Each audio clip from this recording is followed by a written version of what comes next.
Hello, everybody, and welcome back to my continuation of my book reading of Elevation. Let's continue, shall we? Bob followed his gaze and laughed. He picked up the skull up off the desk and tossed it to Scott. Plastic rather than bone, so don't worry about dropping it. A gift from my eldest grandson. He's 13, which I think of as an age of tasteless gifts. Step over here and let's see what we got. In the corner of the gantry-like scale upon which two weights, one big and one little, could be moved until the steel beam balanced, Ellis gave it a pat. The only thing I kept when I closed my office downtown were the anatomy chart on the wall and this. It's a Sika, the finest medical scale ever made, a gift from my wife, many years ago. And believe me when I say no one ever accused her of being tasteless or cheap. Is it accurate? Let's just say if I weighed a 25-pound bag of flour on it and the scale said it weighed 24, I go back to Hannaford and demand a refund. Used to take off your boots if you want something close to a true weight. And why did you bring your coat? You'll see. Scott didn't take off his boots, but put the parka off instead, to the tune of more juggling from the pockets. Now, not just fully dressed, but dressed for the outside of a day much colder than this one. He stepped to the scale, let her rip. In order to allow for the boots and the coat, Bob ran the counterweight all the way to 250, then worked backwards, first sliding the weight, then nudging it along. The needle of the balance bar remained grounded at 240 and 230 and 220, which Dr. Bob would have thought impossible. Never mind the coat and boots. Scott Carey simply looked heavier than that. He could have been off in his estimate by a few pounds, but he had weighed too many overweight men and women to be this far off. The bar balanced at 212 pounds.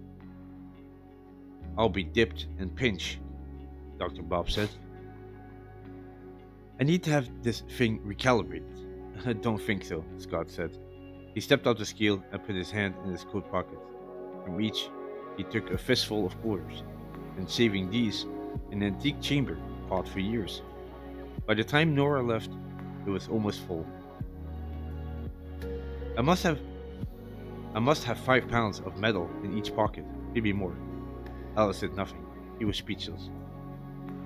Now, do you see why I didn't want to go to Dr. Adams? Scott let the coins slide back into his coat pockets with other jolly jing.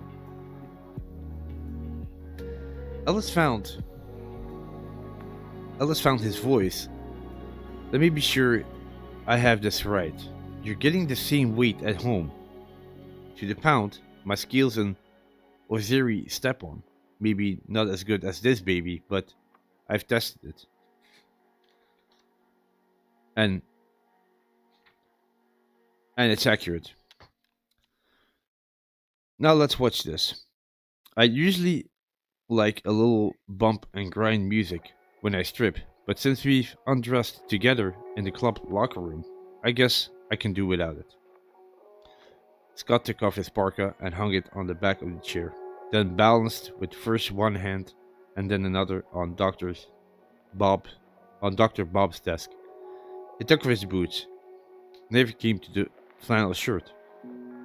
He unbuckled his belt, stepped out of his jeans, and stood there in his boxers, t-shirt, and socks.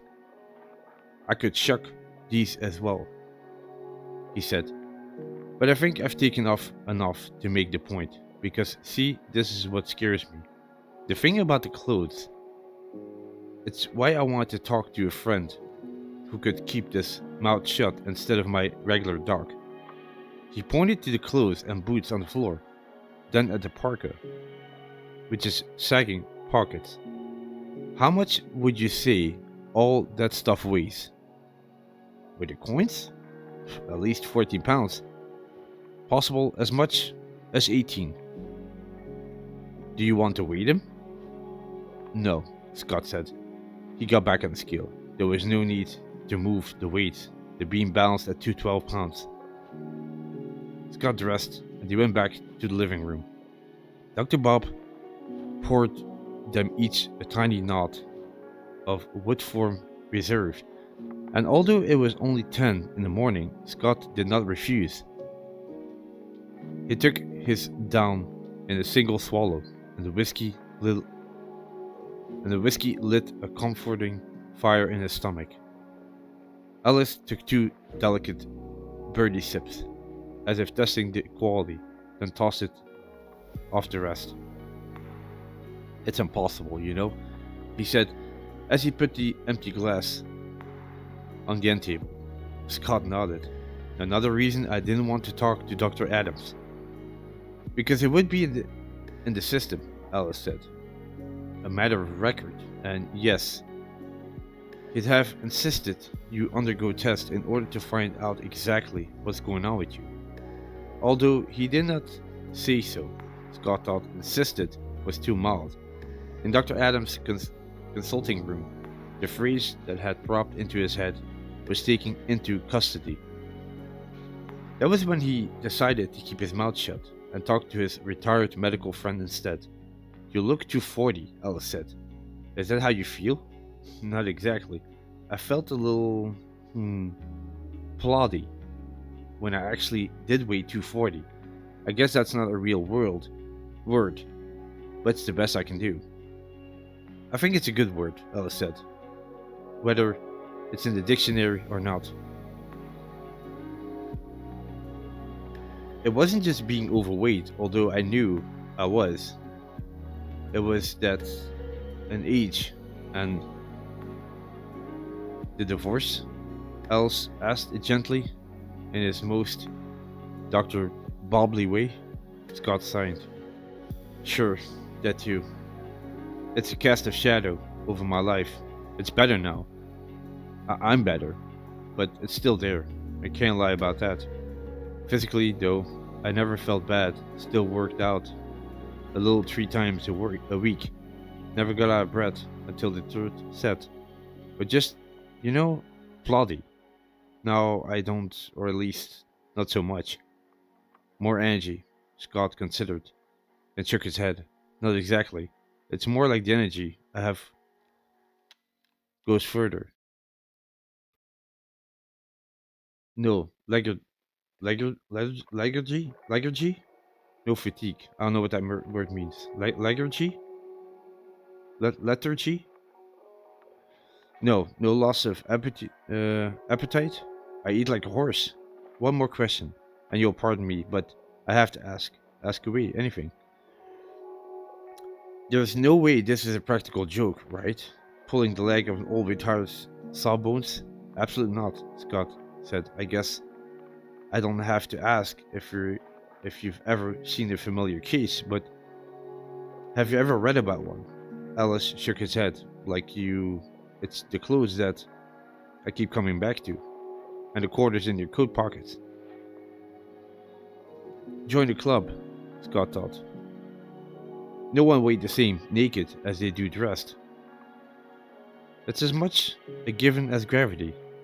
Are there medical websites you can go on to see if there's any other cases like mine? Even ones that are sort of similar. I can and will, but I can tell you now there won't be. Alice hesitated. There isn't just outside my experience. I'd say it's outside human experience. Hell, I want to say it's impossible. If that is, your scale and mine weigh true, and I have no reason to believe otherwise. What happened to you, Scott? What was the genesis? Did you, I don't know, get irradiated by something? Maybe got a lungful of some old brand bug spray? Think. I have thought. So far as I can tell, there's nothing, but one thing's for sure, I feel better having talked to you, not just sitting on it. Scott stood up and grabbed his jacket. Where are you going? Home. I got those websites to work on. It's a big deal, although I have to tell you, it doesn't seem quite as big as it did. Ellis walked with him to the door. You see, you've noted a steady weight loss. Slow but steady. That's right. A pound or so a day. And with this, I'm going to stop it here for this book reading. Hope you enjoyed it. Thank you very much for listening, and I'll catch you in the next one. Bye bye.